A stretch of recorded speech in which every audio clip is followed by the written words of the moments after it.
Welcome. This is TV3 New Day, and I'm sure if you took your history lessons or your social studies lessons very, very seriously, you would remember that at some point in our struggle for independence, we had the 47-48 disturbances.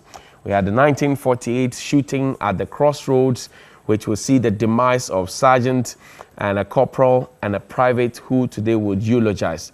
Many others got injured.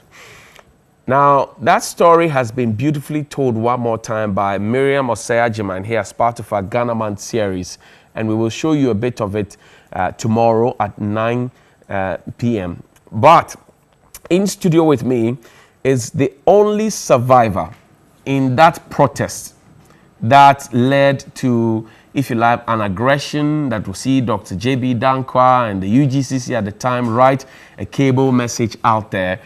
So to start the independence journey proper, I have in the studio ex-WO1 Joseph Hammond. He is the only surviving member of that team of soldiers who went demanding for their pensions and the jobs that were promised them as part of their efforts in fighting in the Second World War. Also joining me via Zoom is Dr. Yesu. He is an historian at the University of Ghana. Doc, thank you very much indeed for joining us. Well, I think we lost Doc there, but good morning, sir. Good morning. How are you? I'm terrific. I see. How many years younger are you now? Now, 1.5 months' time, I'll be 96. Wow. How does it feel? Very, very strong. A soldier is always a soldier. I see. Congratulations. We all know you as Private Joseph Hammond. Yes. But you are now a WO. How did that come about? Well, because I sacrificed myself for the British Empire and the Gold Coast. I went into the war at the age of 16, Wow. 1-6. Immediately I concluded my senior school at Osu boarding school, 1942. 43, always when I saw the soldiers, they inspire me. It's in my blood. Okay. So I decided to join the army.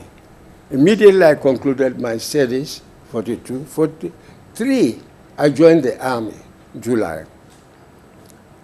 Well, where the accountant general is situated now, it was then the enlistment center I see. for the soldiers. Okay. I went there, and something happened that was very, very interesting. The moment there was one captain and then a lieutenant. When they saw me, I looked so young, but you know, everybody and the person he lost. When they saw me, I thought that they all loved me very much because one of them patted my head, like the captain. Right. Then he asked me, "You want to join the army?" I said, "Sure, I want to join the army. I love it very much." Then he said, "If you are asked to kill your mother, would you do it?" I realized that it was a dicey question. Right. So I said, because I was eager to join the army. So I said, "Oh, of course, if the state asks me to do it, I will do it because the state comes before my mother." Right. Then the captain said, "Wonderful. You'll be a very good, brave soldier." I see. Immediately they enlisted me. I see. They took us to where the police station, police headquarters is based now. Right. It was our camp. I see. Yes. Interesting. And MTTC, Motor Transport Unit, MTTD. Motor Training Transport Company. Right. All the technical men of the army, we used to have our training there. Right. Anyway, I went through all my technical training with flying colors. I see. But which regiment did you serve with? I was then, when I concluded my training, I was posted to 3rd Advanced Base Workshops, Okay. Takoradi, I see. Western Region. Okay. Went there. What was the war like? My brother, war is not a child's play, especially against the Japanese. They are the most ferocious fighters in the world, I'm telling you. They have their mentality that when you die, you go to the Almighty God. Right. And so when he is captured as a prisoner, he has disgraced the whole of his family. But when he dies in the war, it's an honor to the whole family. This is their mentality. Right. So, well, actually something happened when I joined the army. Yes. Tell me about it. Yes, because when I joined the army, I went to, they posted me to 10 advanced base workshops. Our officer commanding was Major Brunner. Okay. I was there for about a week or a couple of weeks. Then an order came from the headquarters at Chimota. All driving officers must be well-trained mechanical men. The reason was that when the vehicle breaks down on the way, Right. you'll be able to fix it. Yes, to fix all the troubles. So, because of my background, the officer commanding actually said he selected me to drive the officers. Some of the officers were Major Brunner, the officer commanding the unit, 3rd Advanced Base Workshop. Then the 2OC, his deputy was Captain Chiplin. Then we had other officers, Lieutenant Booth, then also Lieutenant Richardson, then later on Lieutenant Day also came. Right. And they all liked you. Very, very much. Right. So let's say the war has ended and you have come back home with victory.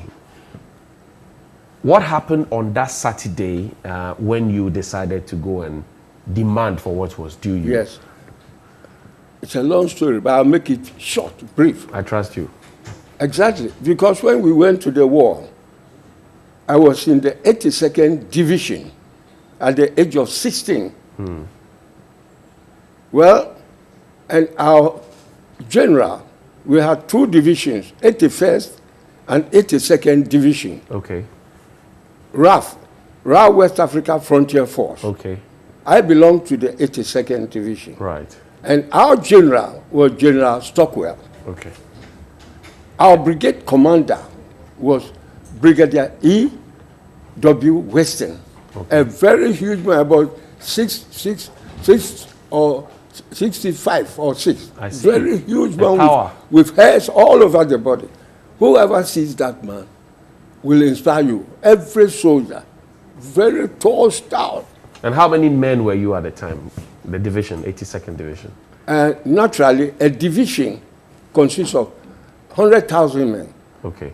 Because every unit, that means every unit, battalion, a battalion is 1,000 men. 1,000, right. So we provided 3 battalions. The 82nd, 1st, 2nd, and 3rd battalion. Nigeria also contributed. They gave 3 battalions also. Okay. And Gambia and Sierra Leone also gave back to 10 battalions, making 9,000. I see. This 9,000. Then we have support services consisting of, formerly we had the Ox Group. They used to carry the ammunition, and then the light battery, dismantled the light battery, artillery. Okay. They dismantle it. They carry these things. And occasionally, when the war subsides a bit, we cook. We put our tents, Okay. clear the You pitch area, camp. and clear grassland. Then we cook. So that was how you lived. Pardon? That was how you lived on the war front. Exactly. Because we went there with our tents occasionally, especially during the monsoon, the rainy season. How was it preparing yourself from here onto the war field? The first day you touched base. Well, 10 of us were, selected to go to the war. 10 of us from the unit. Okay. They said they wanted the best soldiers from the unit. And you're one of the 10. Yeah. So, long story, Colonel Ledin, the boss for all the workshops during Gokos, Colonel Ledin happened to be the boss for all the workshop. And then Major Brunner told me that the boss will come and I will go to all the mining areas with him.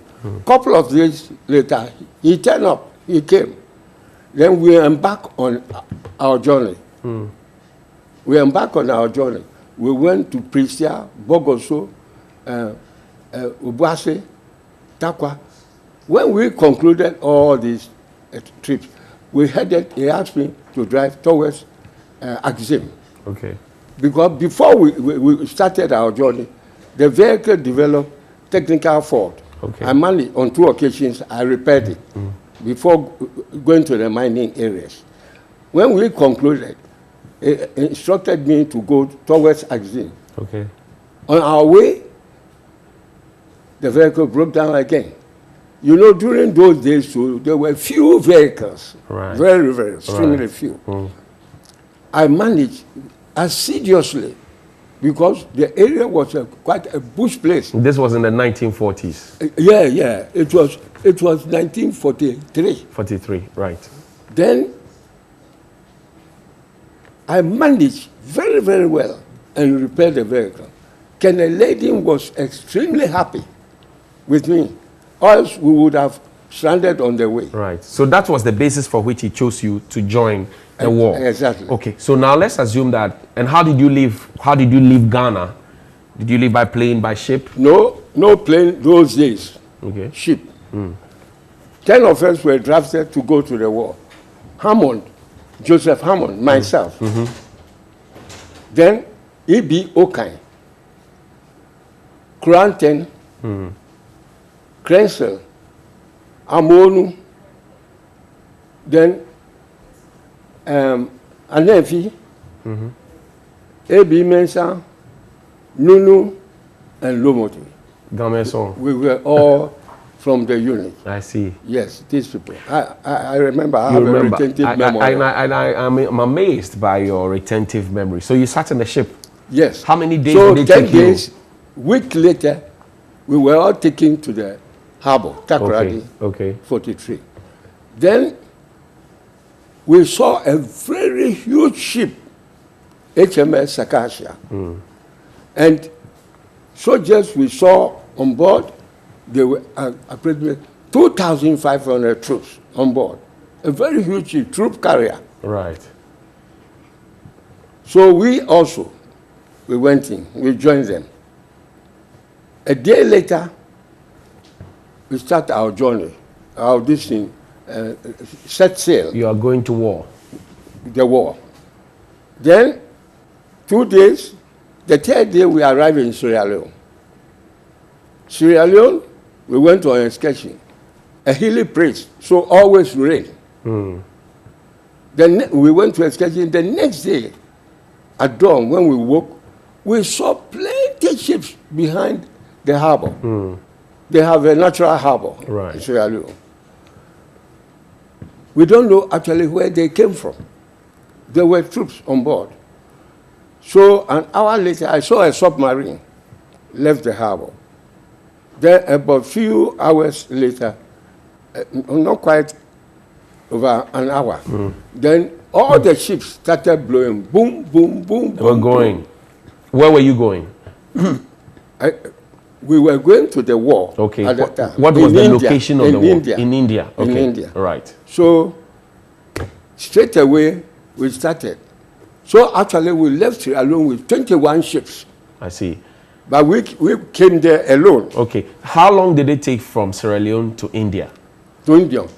Oh, actually, from Ghana, Sierra Leone, Ghana is very short. But the whole journey, 6 weeks. 6 weeks. 1 month, 2 weeks on the high seas. First day in India, what was it like? First day in India. Yes. We were at the harbor, Bombay. First day, it's a very hot place.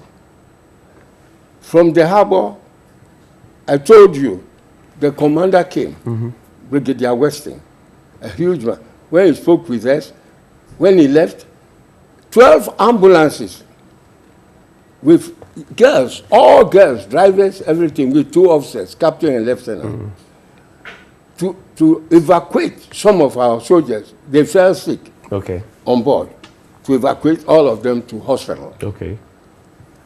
When, after this happened, they left. So after we left them, few years from the harbor, there was a train station. The train station, we had our meals, breakfast. Immediately we were all, when we concluded, immediately we were all asked to board the train. The train. We started 6:30 sharp. You know, military and their time, you don't play with it. The train started 6:30 on the dot. Then it was the first time that I passed through a tunnel, like from here to the Osu police station. Passed through. When we came out from the edition, immediately we concluded. We concluded the journey. Sorry, we continued the journey. We traveled all the way, the whole day from 6:30. In the night, 8 o'clock, then the train stopped. I see. Then you are at the war zone now. The train stopped. There were guides. It was pitch dark. So when you get lost, you are finished, because we were strangers. So there were guides. But what normally we did was that we walked a couple of miles to a camp. When you want to rest, for your safety, you will walk very hard in front of the soldiers. Go to a distance, then you sit down. You wait for them. When they come, you continue your work. I see. Interesting. So you fought the war. How were you received back home after the war? Wonderful. Wonderful. 3 military bands at the Tema Harbor. All the chiefs came all over Ghana, from north, south, east, and west, to welcome us. We were the first to arrive, 1945, December. And we were the first to bring the green battle dress first. I see. Because this green battle dress was given to us to camouflage ourselves during the fighting. I see. In Burma. And you know the green, why? I will explain. The jungle, green. The leaves, green. So when I'm sitting here, I'm black.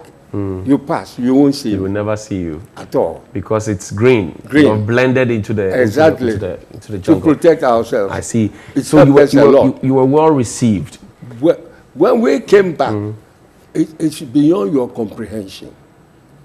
It's wonderful. It was wonderful. Was that where you were giving the medals?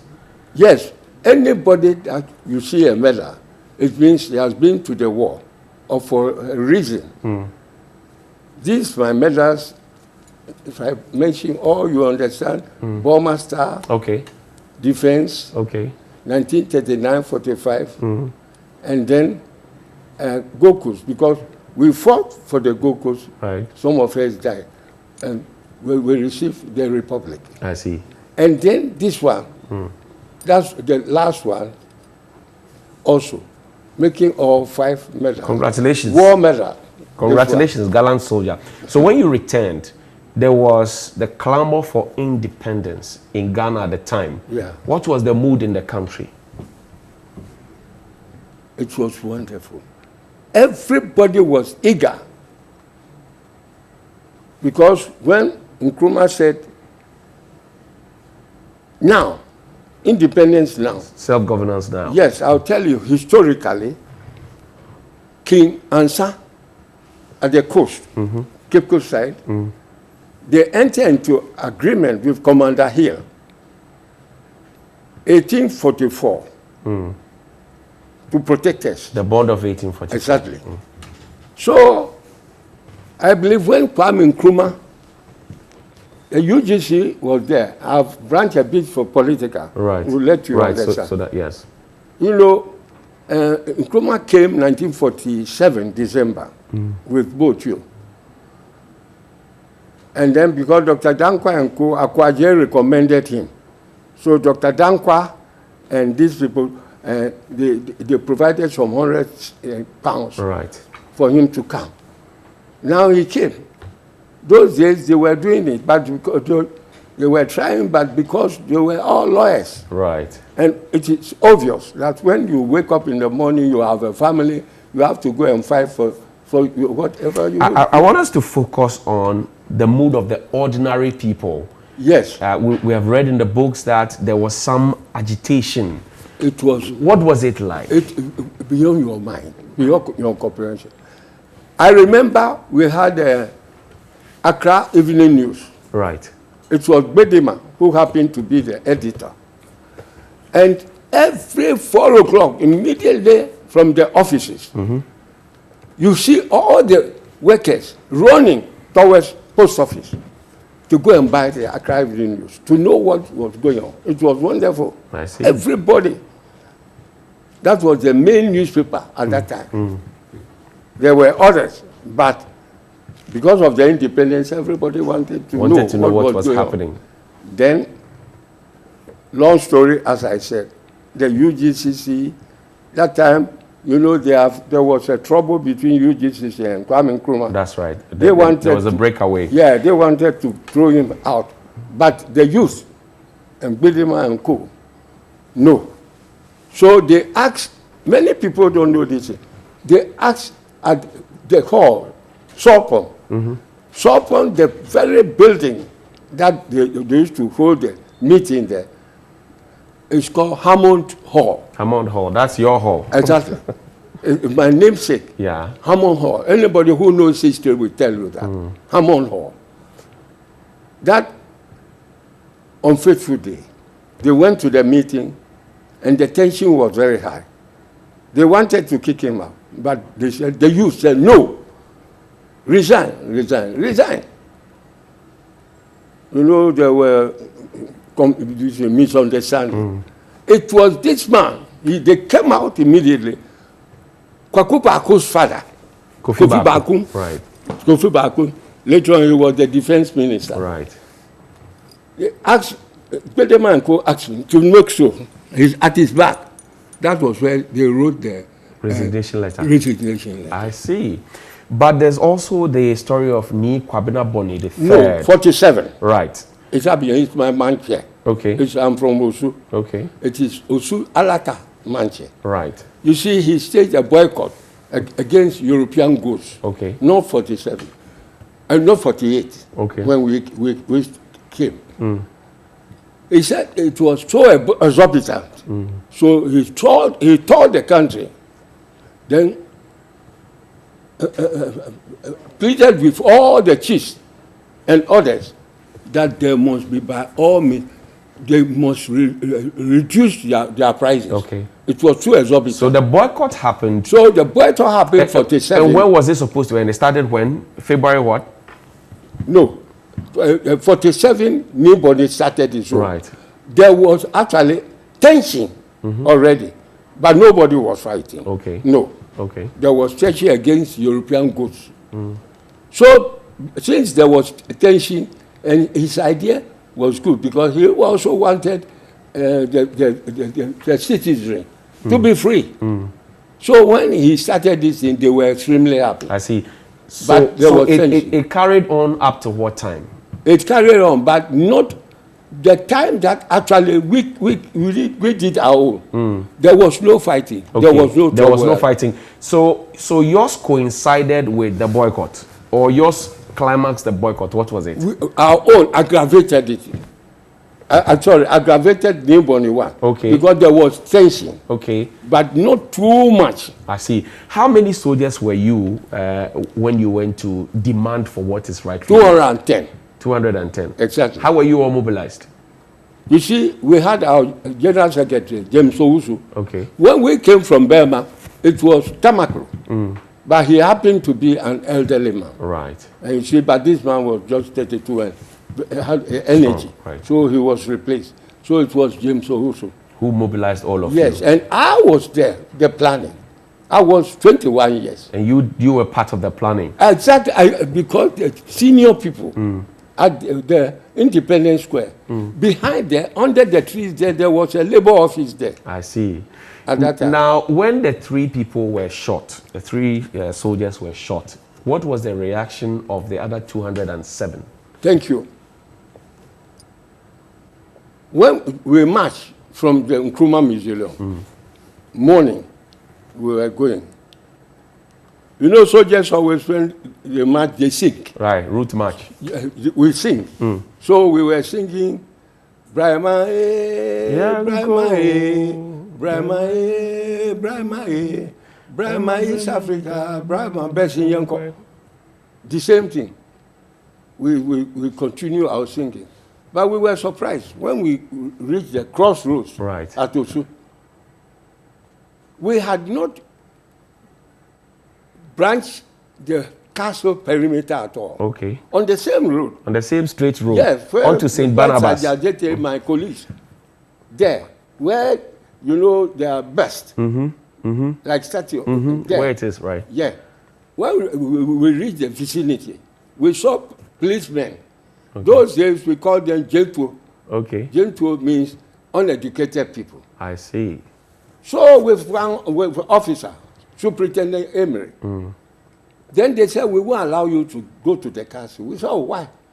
After all, we wanted to present our position to the governor. That's all. That's Christie. Yeah, Gira Christie. Alan Ben's gone that time. He came to Takoradi to welcome us. Then gone. But Christie has come. He came in January. And then, we told Superintendent Emery that our condition is so deplorable. There was no work, everything. Even in those days, some of our soldiers used to beg. You were not allowed to serve in the army at that time? We were ourselves? You were, yes. No, the reason was that when we landed at Takoradi, before we were discharged, everybody was asked, if you want to defer to still continue the army, of course, you are liberated to do that. Right. But because of our suffering, woes, suffering, that we passed through, so we all decided to go to civil life. I see. So you told Emery, Superintendent Emery at the time, why he was not allowing you? Good. What did he say? We told Superintendent Emery. We explained our deplorable condition. Then we told him that, okay, to avoid problem, we wanted only 10 people to accompany Sergeant Adjei, our leader, to present the petition. This man was highly impervious to reason. Then we were compelled to scale down the number from 10 to 5. Okay. To enable just him to allow us. Still, he was adamant. Said no. He was adamant. Instead of negotiating with us,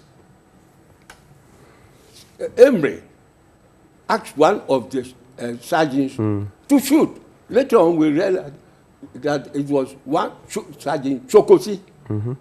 He ordered. Honestly, he ordered the man 3 times to shoot. The man didn't mind him at all. 3 times, he was extremely peeved. He was so annoyed. You know, we were colonial subjects those days. Right. He grabbed the gun. I was standing just 7 feet behind Sergeant Adjei, approximately 7 feet. Then the first man that he shot was Udati Lamte at the front line. Private Udati Lamte. And then Atipo, Patrick Atipo, next to him. Because, you know, this Adjei, Atipo, and Udati, they were all at one unit. Okay. During the fighting in Burma. Okay. They were colleagues. They were from the same unit. So, you saw their friendship was so good. He was next to him. When he shot Udati, I saw Atipo like this. He went forward where I was standing behind Adjei. Then he made so. Oh, why? We are unarmed. Why should you kill him? In fact, suppose we had arms, there won't be one policeman standing on his feet. Because you had seen better than them. What? We were highly trained soldiers fresh from the war, and we were so brave. I was 21 years. No, I don't care. Did you get hurt? Myself? Yes.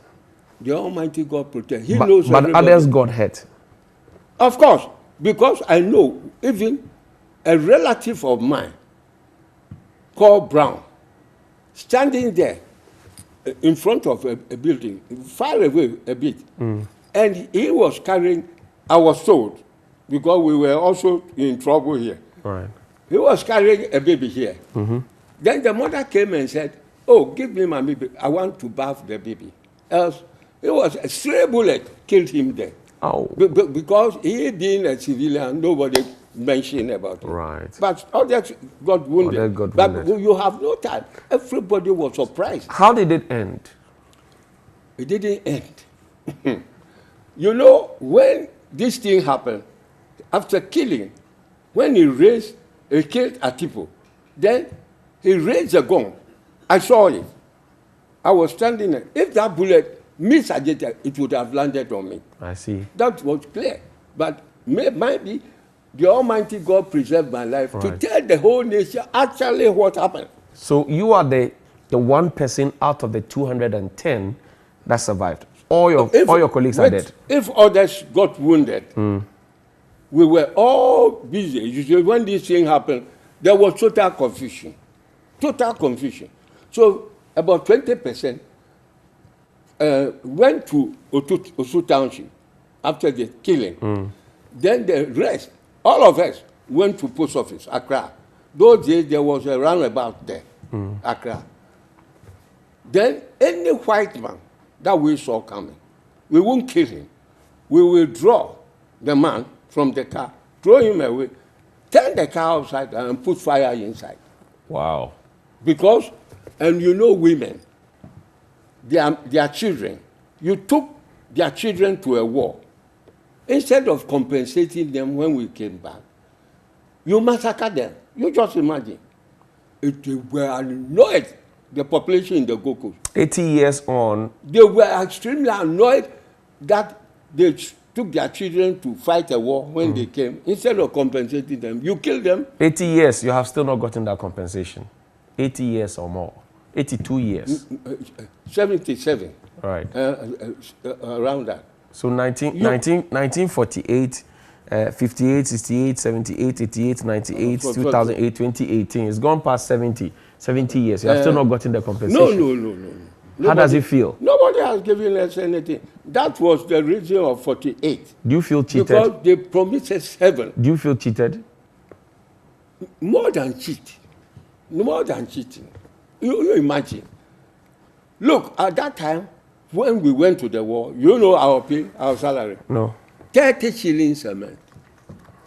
You just imagine, 30 shillings a month. W.O., thank you very much for attending upon us. We are grateful. And thank you for clarifying history for us. We are grateful. And we wish that you would stay long so that we can... I want to tell you something. Quickly, please. Please.